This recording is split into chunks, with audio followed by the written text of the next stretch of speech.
I shouldn't tell too many stories about David's movie, but when I was hearing those, I was like, because I've actually been through those experiences. Like I did this movie again. It seemed like a good script at the time. It's called Lost Treasure of the Grand Canyon with Shannon Doherty. Seen that?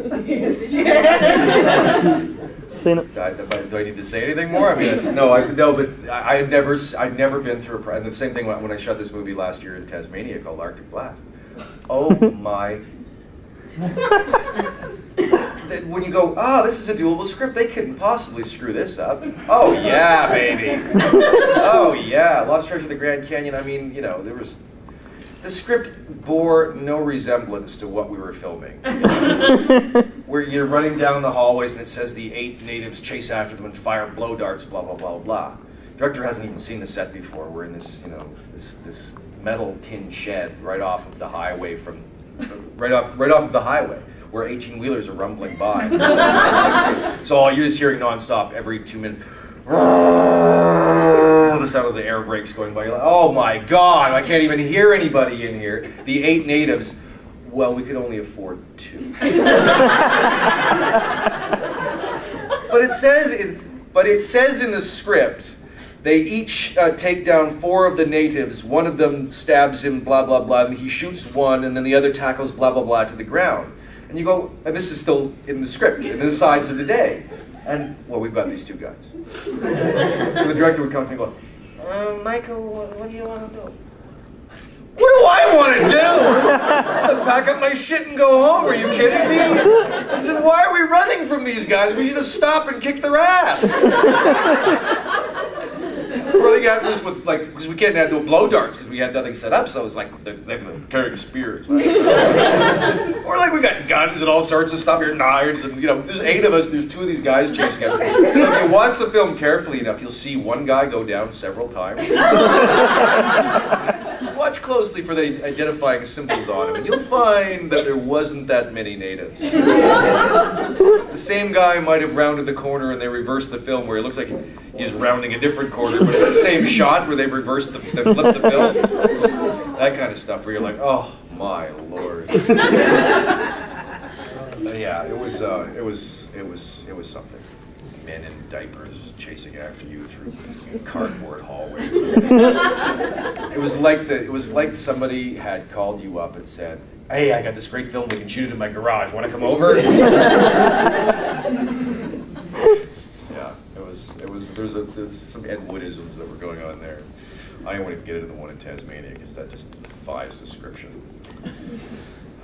Sounds like it's a lot of on-the-job training. Well, there's a specific, I think, for sci-fi movies, because essentially what the problem with those sci-fi original movies, I mean, if you must have seen some of them, and Skeeto and Octo Shark versus Lava Puss or something. At least you got out of the way. Well, yeah, that's what I mean is it can only go up from there, because they're trying to shoot a $30 million film for $1 million, right? So without changing the script.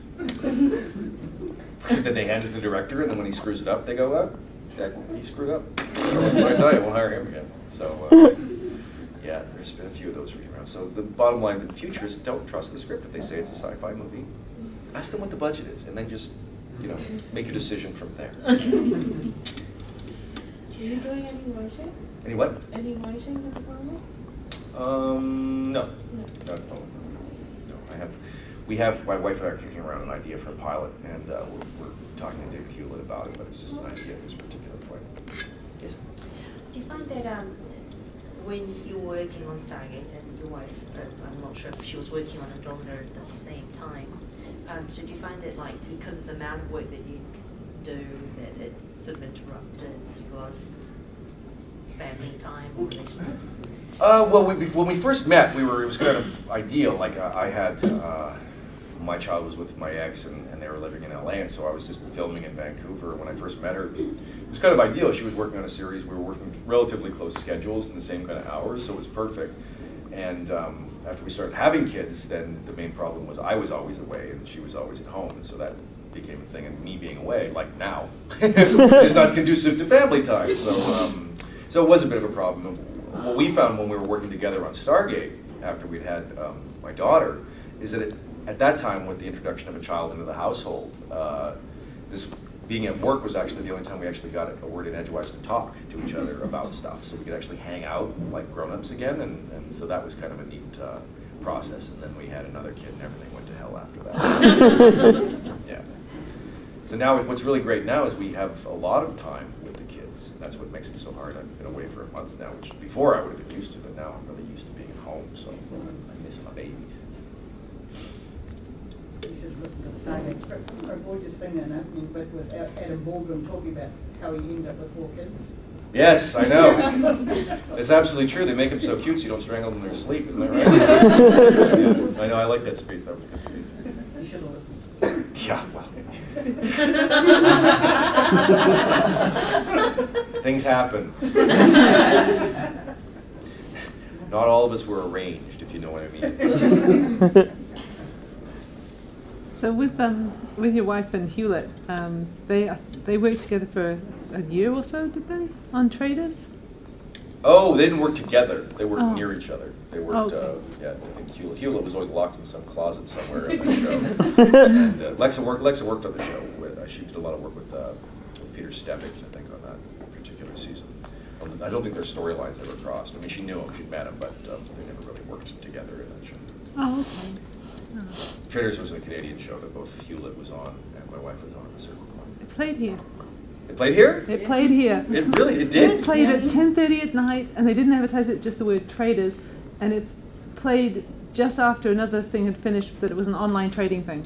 So if you didn't know exactly what it was, you had no chance. Right. Well, I noticed that something that's getting a lot of play in Australia. I don't know if it's over here yet. It's something called Rookie Blue. It's getting a lot of play over in some channel over in Australia. No, Spanish. Bueller. No, okay. We got the list. Oh, did we I get know the of listener? You know of it? Mm. Yeah.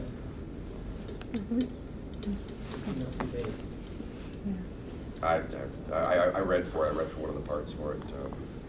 The veteran undercover cop that Ben Bass is playing. That's why I thought it was funny that he was playing here. It was getting a lot of publicity in Australia when I was there. So I was just curious. It seems to be a different a series of genres of new series being made. Like there's the Rookie Blue, there's the other guys, there's the recent one, the new one with Tom Selleck and the True Blood type genres of storylines. Is there much coming through in the way of the sci-fi line of work that you're aware of? You've got the supernatural, we've got the... Yeah, I mean, yeah, they all shoot in Vancouver, seemingly. I don't know. I mean, it was almost like there was a fad there for a while with Lost and Heroes and whatnot that was making network fare. I'm still curious to see this. What's the NBC? The Cape. I'm curious to see how that's going to turn out. Have you heard of that? It's a superhero show about this cop who they think has been killed, but he ends up sort of going underground and becoming this masked superhero called the Cape, and it's all live action. You haven't heard of it? What's her face is in it? You know, what's her nose? The girl with the hair. That person. Yeah. That person. I'm going to keep myself for not remembering this. From Firefly. Summer's in it. Summer Glau, yeah. This new show called The Cape. It hasn't aired yet. I think it's a mid-season replacement. It hasn't aired yet. The only thing that's new that's come out along that line is No Ordinary Family. Yes, with Michael Chiklis in it, yeah. There's a few.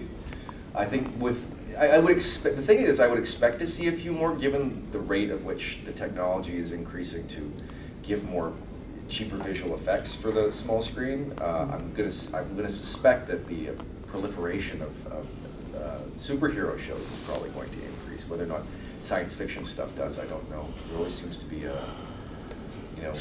always seems to be a certain amount of shows that are made in that light, but few of them make it to network stuff, and few of them last very long. So we'll have to see. And it was interesting. There seemed to be a real trend there for a while, and it kind of has died down a little bit, but not completely away. Are you going to be on Fairly Legal or Facing Kate, whatever they decide to call it? That's filming in Canada, Vancouver. Oh, Facing Kate? Yeah, I think they were starting out calling it Facing Kate, and I think they switched it to Fairly Legal. Oh, okay. I read for that originally. I read for the the one that Michael Trucco's playing for the ex-boyfriend, who's Okay. the DA, district attorney. Anyway, will I be on that? I don't know. We'll have to wait and see. It's kind of like, there's a few shows that's shooting in Vancouver that I sort of go, I've never even read for. I've never read for Psych. I've never read for Fringe. I've never read for, the only time I read for Fringe was for the pilot and for the character that Mark Valley What played. about the Lost Girl series?